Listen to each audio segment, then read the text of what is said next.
Hey, on this episode, we have a good friend of mine and the owner of Noble Photo Co. Just talking about fun things in life, joking around a little bit, talking about some scratchies. Come on, welcome to the show, Christian Suddreth.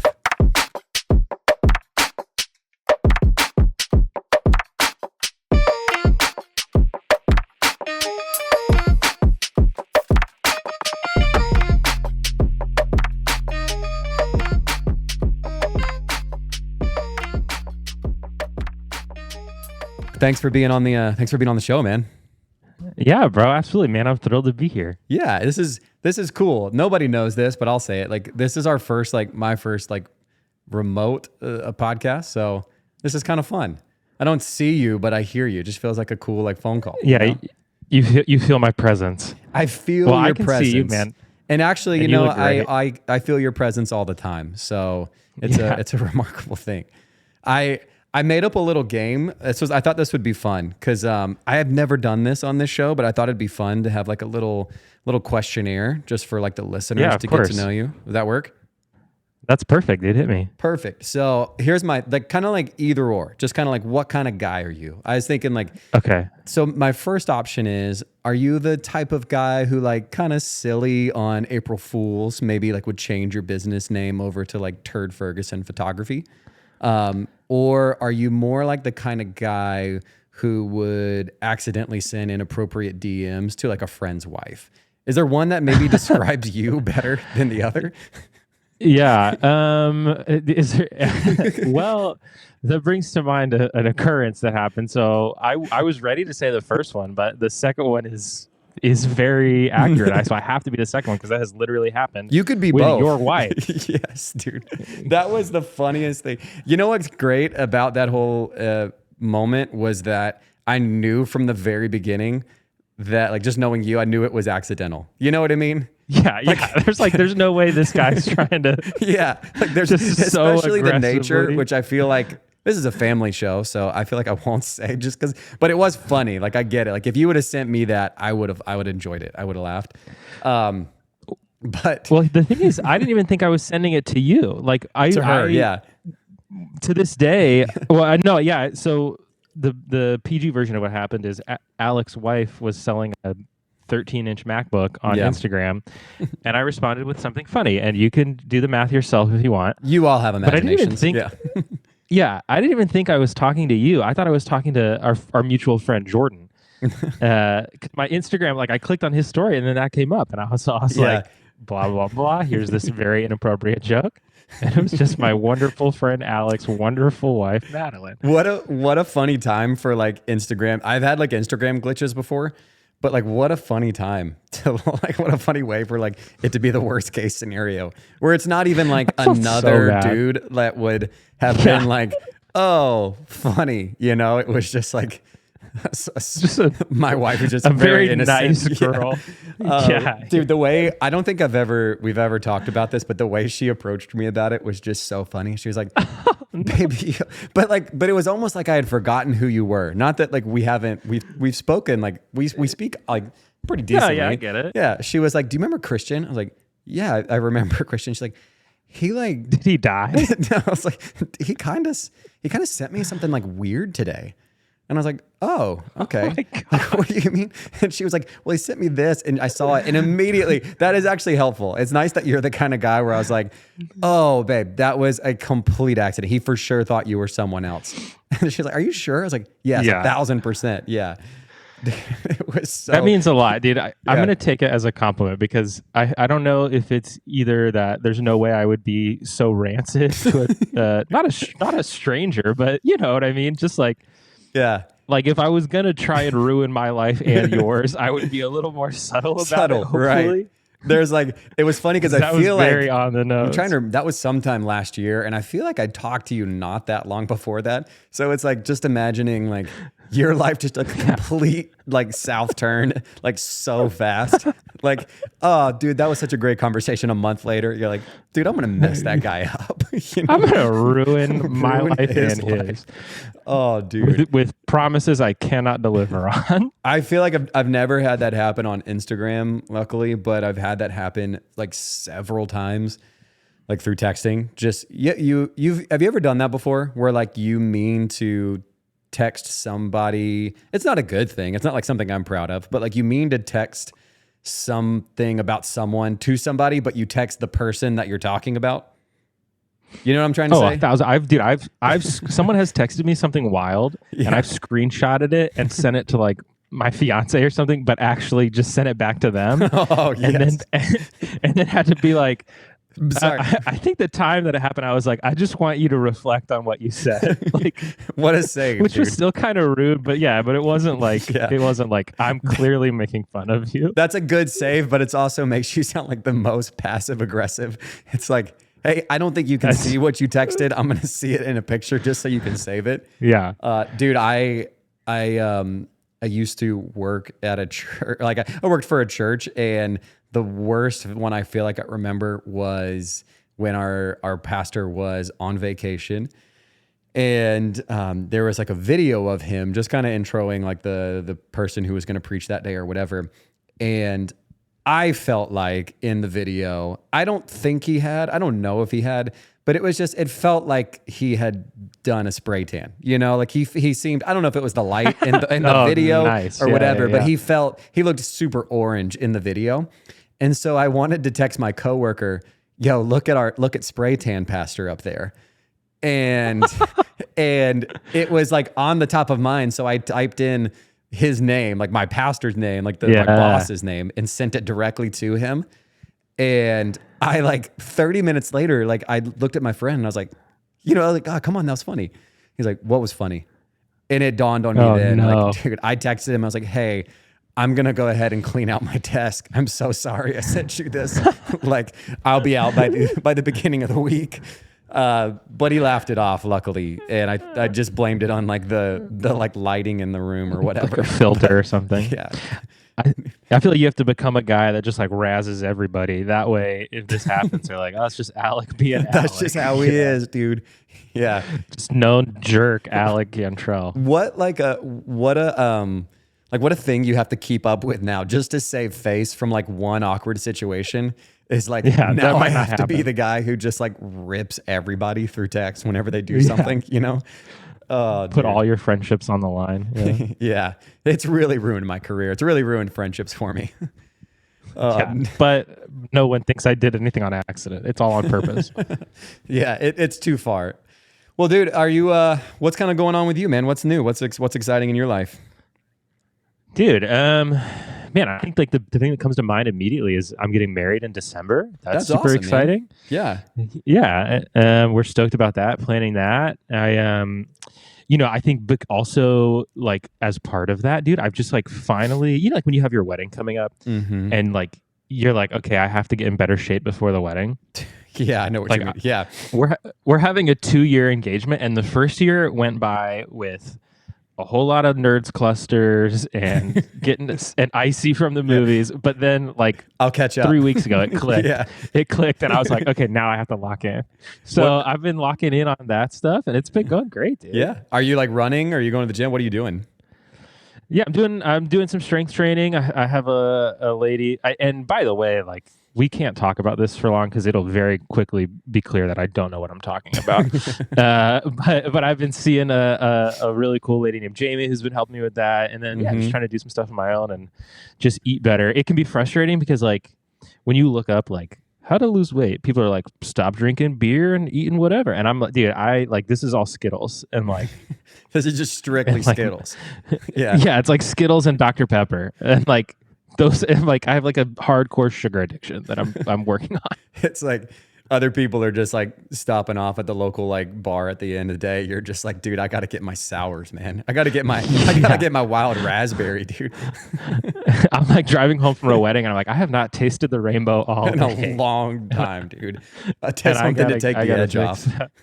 Yeah, for real. I'm like, I've earned it. I've earned a fruit roll up at midnight after a wedding. Dude, I haven't had a fruit roll up in so long. Dude, me neither. I was the kind of, to be honest with you though, I like when I was growing up, like in high school, I was a pretty big kid. Like I was the fat kid in high school for sure. I don't know if this attributed to it or if I was just like ahead of my time and just trying to be efficient. but I never unrolled the fruit roll up, you know? Just like pop that thing in, dude, and just like chew on it for half an hour, you know? That's so sick. Yeah, I love that. I forgot you lost a bunch of weight. Yeah. I met you at the size you are now, or the college version of it. Size. So yeah. Dude, I've gone through a lot so of shit. Like I was 260 in high school. I got to college, not to like, I feel like it just fluctuated a lot. Like I got into running and just kind of stuck with it. But then I lost too much. I've never had that happen in my life. That was only like one time where I lost like too much weight, where I was like 160 and I was like, it was kind of bad. Whoa. Yeah. And so then I figured it out, whatever. I did the same thing for our wedding, but I was also like in school. So I was like running during the day and then like getting like Wendy's 4-for-4s at night, you know? Yeah. So just kind of negating everything that I was working towards. Totally, just cancel it. But just maintaining equilibrium. Yeah. Yeah, for sure. And then, dude, honestly, if I'm being honest right now, I'm probably not in the best shape I've been in with like 2 kids and then also just trying to figure out like how I fit in working out or like dude running. Yeah, you're married and you got 2 kids, bro. Locked it in, dude. You don't have to work out anymore, bro. Yeah, you're set, dude. Now you're just waiting to die. Can you imagine that's the advice we're giving to everybody right now is like, as long as you can get past the wedding stage, dude, you're done, man. You've locked it in. You give up. Yeah, get married, have 2 kids, and then just wait till you die. You can start buying the family bag of Skittles for yourself. And just like that's what you snack on at night. Start eating them by like the scoop. The scoop, like you have like one of those big ladles that's supposed to be for soup. That's how you eat. Oh god, there's Dad. That's again. horrible. That's like my teeth hurt. Oh, dude, thinking about that. Oh man, dude, that's hilarious. Well, dude, I'm happy for you, man. That's really exciting. So in November, are you guys like just doing it here in Florida, or are you guys traveling? Is it like destination wedding? No, we're doing it in St. Pete, which is like an hour from you, 30 minutes from me. Mm-hmm. And we were trying to elope, dude, but it's just one of those things where it's like we don't hate our families. So it was like, that's okay, good. We want to elope and have our family there. Well, that's like 30 people. Might as well have a whole freaking wedding. So yeah. And I'm a wedding photographer, so it's kind of it almost felt like hypocritical for me to be like, yeah, you should definitely pay me to capture this thing, but I would never. You know? Did that actually? I know I kind of wanted to like we have a little bit of time like hear this and like maybe get like a little bit into the photography stuff too if you want to, but like was that tough for you? Like being, I'm sure you're picky, right? Like with you doing this. For I'm a groomzilla for sure. Yeah. Like was it hard for you to choose somebody to take your pictures? No, that was super easy. You're one just of my taking homies, your own pictures. Yeah. We're doing a lot of selfies. There's gonna be a lot of tripping hazards. Anyways, yeah. I need everyone to get it right. No, one of my good homies did that. That was easy. And then the other stuff has been hard because I just know too much, you know? Yeah. And it's been a good learning experience for me to really, it's like there's not a thing in the world I have more opinions about, you know? And so, or experience. So it's like, sometimes it's a good reminder to be like, all right, let's keep my opinions at a It's got to be like super helpful though, dude. Has your wife your soon-to-be wife like had to do anything? Like, no, yeah, she's been super helpful, dude. Don't try to get me in trouble. No, I mean I meant just more like it's probably easy because you do this so often. But yeah, yeah. No, it's been good. No, she's great. It's been awesome, and like she's made a lot of like big like she's good at like the music and the food and a lot of the like actual fun cool stuff. And I'm like, well, if the chairs aren't laid out this way, then we're gonna have to potentially worry about blah blah blah blah blah. I'm like stuck on the minutia and the boring stuff. Yeah, dude, it's good to have that, man. I can't imagine when like Madeline and I like planned our wedding, we knew, I mean, obviously nothing because like, we were also like right out of college and all that stuff. But I remember we hired somebody and like, we didn't have a lot of like, we were both working coffee shop jobs. So we were kind of pulling out of our like paychecks to pay somebody to plan our wedding for us. And it was kind of clear like 3 months into it that like who we were paying also knew just as much as we did. And so we were like, how do we get out of this? So we actually paid that particular person to stop planning our wedding. Just because like so crazy. It is a little wild. The person's great. I doubt she'll ever listen to this podcast, so I feel confident. But do I know this person? Yeah, I'm 99% positive. Like we went to the same I know school. the name. Yes, you would know the name. Oh, and we yeah. can talk about it off air. But it was just like, I think it was like the person was trying to like start a little side gig. And it's just funny, like when people do that, when you're like, I'm going to start doing like, you know, like social media, like branding and all this kind of stuff. And it's like, it's just because you have an Instagram, you know what I mean? That you feel like, there's no barrier to entry. 100%. Yeah. Dude, especially with wedding planning, it's like, I'm just organized and kind of annoying, so I can do it. Yeah. Well, I want to get into this a little bit too. Like when did photography, you've been in this for like quite a while, right? Like you've been doing this for a minute. 7 years.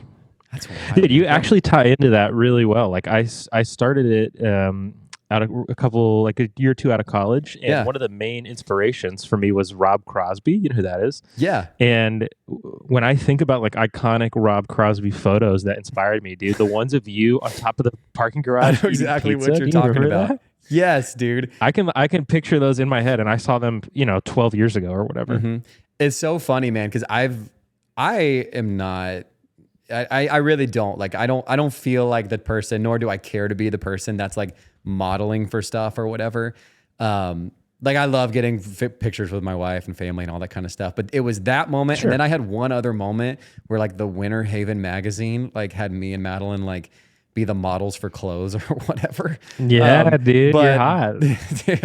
I don't know what it was, man, but the Rob Crosby was fun, dude. I do remember those pictures. Yeah. It's like just. Well, that was like a homie just like being like, yo, can I take your picture? Yeah, dude, it was great. And I also got pizza out of it. That was just hanging out. Like, this was easy, dude. I got free slices. Especially in college, dude. 100%, man. The things I would do for free pizza when I was in college, like unspeakable things, And now I'm like actively trying to not eat pizza. Oh, dude, yeah, dude. I remember I walked like 2 miles one time because I had a Subway gift card. That's so like sick. I walked to Subway. I used to. That's so crazy. Yeah, but the things you do because you're just like, man, I got like this amount of money, Dude, I remember one of my favorite stories of college was I had no money and I got free tickets to Universal Studios for Rock the Universe. Nice. And the person that gave me the tickets was like, we'll pick you up. You can go, you get into the park for free. You just have to pay for your food. And I have no money. And so I'm like, all right, no problem. I go to the campus bookstore. No, I know. Oh no, it's like two or 3 days. Yeah. Oh, so like I have to eat. Yeah, because I totally would done exactly what you just said. Yeah. And so I go to the campus bookstore, dude, and I just sell like 3 of my textbooks, and get like a Visa gift card with like I think $100 on it or something. It might have been 75, and I was like, all right, I'm good. Never once had a thought in my mind of like maybe they won't take prepaid Visa gift cards. Yeah. And I'll starve to death. But they totally did. And I ate for 3 days off of like 2 psychology textbooks, and it was great. That's great, dude. I look back at it as like that was the right decision. I had a lot of fun. That's so funny. It's like were you in those classes at the moment? Yeah, no, yeah, absolutely. Great, and then dude. I think I downloaded the books illegally online or borrowed them from a friend or something. It was definitely a book that I was like, I'll be fine without this. Oh my gosh, dude, that is incredible, dude. I'm trying to think of moments like that in college. I just remember because you and I were there around the same time. Yeah, we were there at the same time. Same time. Like they had this thing called. We went to Southeastern University, and they had this thing called. Was it Fire Cash or Fire Bucks or Fire Funds? Fire Funds. There we go, dude. I generally did. It was Fire Funds, and I didn't understand how they worked at first. So I just thought we had like this unlimited amount of money that just kept coming to our cards. And I remember, dude, like it was like 2 weeks in, I ran out of Fire Funds. Like I was just getting like buffalo cheese quesadillas like every night, dude. That's what it's meant for, though. You're meant to blow through it in 2 weeks, so you get addicted to it, and then you spend your parents' money. They know what they're doing. They get it, dude. They know what they're doing. I did not have parents' money. So, dude, I worked at. Do you remember the Starbucks that used to be 24/7? The Beacon one. Was it a Starbucks? Yeah, it was a. Oh! I thought you meant on campus because you worked at the coffee shop on campus too. I did. I worked on that afterwards. Dude, I worked in coffee for so long. And now I have a Nespresso. So I feel like I just like devolved over the years, where I just like was doing fancy but you coffee. know you could do it. Yeah, I think I could. You could. I think I could pick it back at the drop of a hat. Yeah. But I worked at that like 24/7 Starbucks, dude, and I was just like cranking through like the 11 p.m. to like 5 a.m. shift just so I could have that money, like, keep me going, dude. It was crazy. Dude, I worked at Geico till late in the night, and I would bring my iPod Classic with movies that I had pirated and watch them in between calls, like 9 seconds at a time. And it would take me like a month and a half, and I'd watch Superman Returns, like in between calls. That was my college job. That was like in college? In college, yeah. I would, dude. I literally like, when I went into college, I was so skinny, and my people were like, "Oh, your metabolism's gonna crash," and it's like, "What are you talking about?" And then I got a job at Geico, and for 2 years, my days look like this: wake up at 7 a.m., go to class, sit in class all day till 2 p.m., drive immediately to Geico, work 3 p.m. to midnight. And then I just did that every day for 2 years, and my metabolism was like, "All right, cool. Like, you haven't moved in 700 days." So now you're going to pay for it. Yeah. So clearly, like, you were in a horrible accident, and you're like, you're bound to a bed or something. I don't know, dude. The things you do. I had a similar job, but it was like it wasn't like in college, but it was right out. I worked at the financial aid there, like right out of college. Oh, yeah. I got hired there, and dude, it's kind of same thing. Like, you get there at like 8 a.m. to 5, and you just kind of sit there and field emails and calls, and every now and then you have a walk-in or whatever. But like, I would, especially during the summer, I just like pull up my laptop and watch like movies or watch The Office or whatever. Yeah. And I remember them getting so mad at me for it. Like, they were like so pissed that I was watching TV while I'm doing emails. I'm like, what what else is going on right now? Like, if I'm doing my work, like, why can't I watch this? But the same vein, we don't have enough time to get. Yeah. Go ahead. We don't pay you to watch a TV show, we pay you to sit here in silence. You barely silence. pay me at all. Yeah. Yeah. Dude, but I remember like the across the hall team, like that was like admissions or whatever. They would get like these extravagant parties where like everybody was getting Apple Watches, and like they were going to the movies and our parties. And they're like not really doing anything. They're not. Yeah, I mean, they're getting kids to the school, all that kind of stuff, whatever. But like our job was like keeping kids at the school, and I remember like it's the saddest party I've ever had at a job. Was they brought us into a room. We all had to, it was like a bake-off. So we all had to bring our own dessert, first of all. So like we're already bringing food ourselves, like having to pay for it, whatever. And then they brought pizza, but they got like 2 pizzas for the 15 people that worked in that department. So like I was like awesome. 3 minutes late, and it was all gone. So demolished. Yeah. Because all the money went to the Apple Watches, but But I've moved on. So funny, I've moved on. Yeah. You don't hold any ill will towards it. Exactly, dude. Yeah, I worked for a company once, and I got hired like a week before Christmas, and so I went in. The Christmas party was there, and I won $500 cash at this Christmas party. And then the next year, so sick.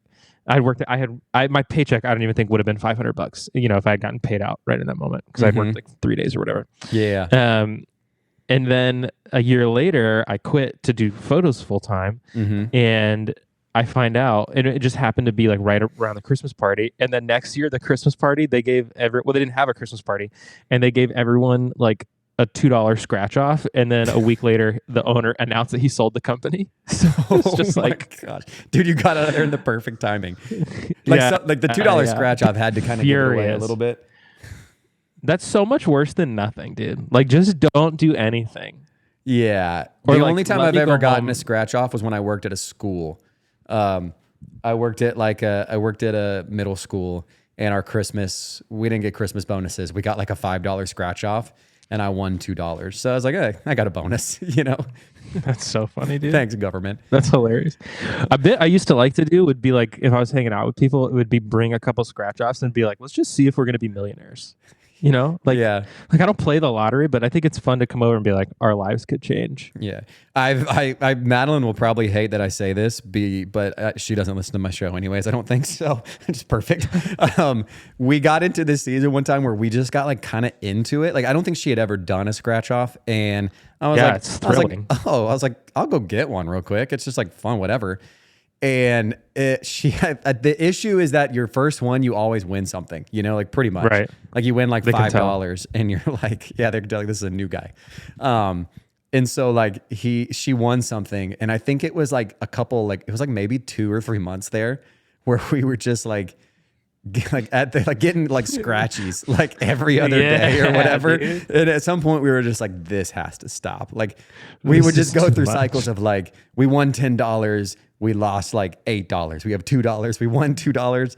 Dude, it's just a vicious cycle, man. That's like one of those things too, where you like grow up in church and stuff, and you're like, gambling is, sinful. Don't do that. And then you get older, and you're like, I'm going to see what the world's about. And really, see what's going on here. Yeah. Everyone else is like cheating on their spouse and like, like doing heroin or whatever. But I'm like, okay, I need a $2 scratch off. That'll give me a thrill for like a week. I just hope no one sees me in the grocery store buying this. Because I'm going to be in someone's prayer circle.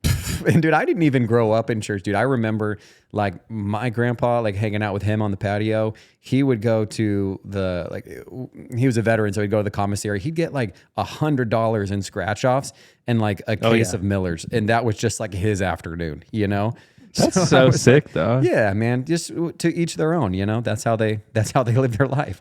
But so for me, it was never like an off thing, but I also get like, it's a little bit of like a spiritual thing for me, but it's honestly probably more so just like hey, I'm trying to be financially smart and I probably shouldn't spend all my money on scratchies, on scratchies, unless if you hit it big, dude, you'll all be worth it. Then everyone else will be sorry.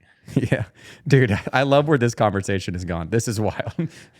But yeah, well, dude, hey, dude, I love that you've been on the show. I know that we have to kind of close out here. I'd love to have you back on the show at some point because this was a lot of fun. We just got to come in and hang out and talk more. But hit me up whenever, dude. For people that are listening, like I usually say this with 1 more minute left, like let us know, like people that are listening, if they want to look into like your photography, how they can know a little bit more about what you do. What would they like? How would they find you on socials and get connected with you? I mean, okay, I'm at Noble Photoco, but watch Severance. If you're not watching Severance, your life isn't as good as it could be. So that's what I want to use this time to be. It's on Apple Plus. Watch Severance. It's like rather than promoting yourself, you'd much rather just talk about this show. I'd want to promote the excellent work that Ben Stiller and Adam Scott are doing. Watch Severance. I will. I actually haven't watched it. I've spent like a whole month just kind of slowly watching Detroiters, and that was kind of my thing for a while. But Also a banger is show. next. Also great, dude. Well, dude. Okay. Well, unfollow me on Instagram until you watch it, please. Okay. Well, dude, thanks for being on the show, man. All right, man. Have a good one. Bye.